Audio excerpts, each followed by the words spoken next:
This is St. Helene, a low-income neighborhood of Jeremy, the city of poets, situated in AD's Grandance department. On Tuesday, October 4th, 2016, Hurricane Matthew swept across AD. The Category 4 storm battered our island nation, with Jeremy and the surrounding regions suffering some of the greatest devastation. Thousands of homes in the zone were damaged or destroyed, displacing tens of thousands of people. With support from USAID Office of U.S. Foreign Disaster Assistance, JP Asian Relief Organization has responded to this humanitarian crisis by providing affected families in and around Jeremy with emergency shelter support. A key aspect of this work has been the distribution and the installation of USAID's emergency tubs. These tubs have been installed by repair teams hired from the community and trained by JPHRO in techniques that meet USAID guidelines. USAID's tubs are designed to provide a cost-effective, easily deployable temporary shelter solution for affected households. However, improper installation drastically reduces the efficacy and longevity of the tubs. In order to maximize the benefit of this important resource, JPHRO's team have been trained on the following tub installation tips. Tip 1. Light side up. Looking at your tub, you will notice the two sides are different colors. When the tub is installed, the lighter side should be facing outwards. This is because the lighter side will reflect more sunlight and keep the structure cooler. Tip 2. Pull it taut. The top should be pulled taut over the frame of the house. If the top is too loose, it can flap in the wind, which can damage the top and reduce its effective lifespan.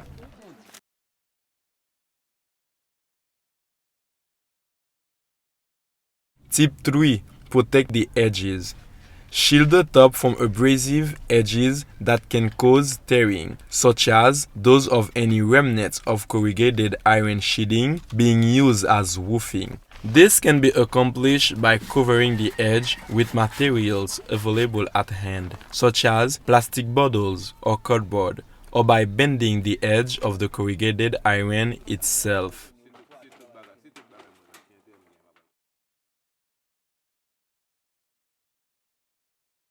Tip 4. Fold it. Make sure to fold the edges of the top at least twice before nailing it down. This will strengthen the area of the top you are driving nails through and make it more resistant to tearing.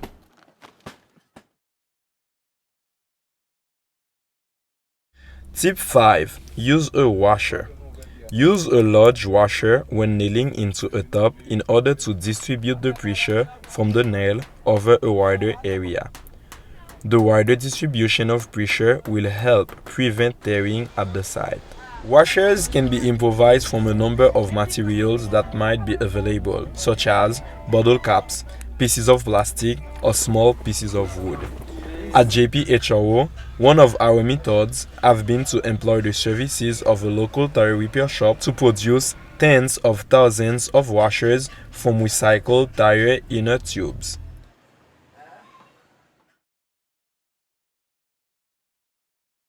Tip 6.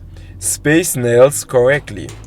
Nails should be spaced no further apart than the tip of the carpenter's middle finger to their elbow. This ensures that the top is securely fastened and lays flat against the structure.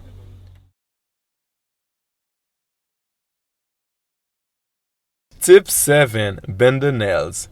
After you have nailed down the top or any middle sheathing, make sure to bend down the protruding length at nail at a 90-degree angle. This can be done with either pliers or a hammer. Doing so will make the roofing more wind resistant.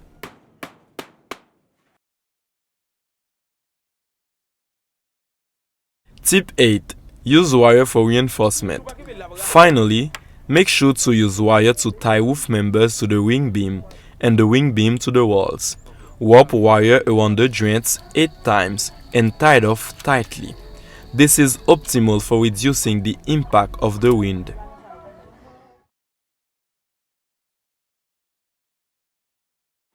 USAID emergency tarps are designed to provide fast, effective temporary shelter for households whose homes have been damaged or destroyed.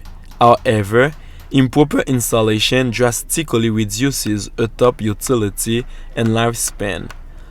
Applying the 8 simple tips highlighted in this video has helped ensure that JPHRO's beneficiaries will be protected from sun, wind and rain for a longer period, buying more time for a permanent solution to be put into place.